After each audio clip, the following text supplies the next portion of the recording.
আচ্ছা, ফুচকা খেতে তো আমরা সবাই ভালোবাসি। দই ফুচকা নাকি জল ফুচকা, কোনটা বেশি ভালো লাগে? আমার তো দুটোই ভালো লাগে।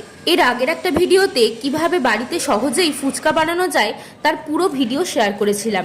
আর আজকে বানাবো দই ফুচকা। দই ফুচকার জন্য প্রথমে আলু মাখাটা তৈরি করে নেব। এর জন্য একটা আলু সেদ্ধর মধ্যে সেদ্ধ করে রাখা ছোলা, কাঁচা লঙ্কা কুচি, বিট নুন, ভাজা মশলা, লঙ্কা গুঁড়ো, ধনেপাতা কুচি আর লেবুর রস দিয়ে ভালো করে মেখে নেব। এবার আর একটা বাটিতে টক দই অল্প একটু জল দিয়ে ভালো করে ফেটিয়ে নেব। আলু মাখা, টক দই, তেঁতুলের চাটনি সমস্ত কিছু রেডি করে নিয়েছি। এবারে দই ফুচকাটা তৈরি করে নেব।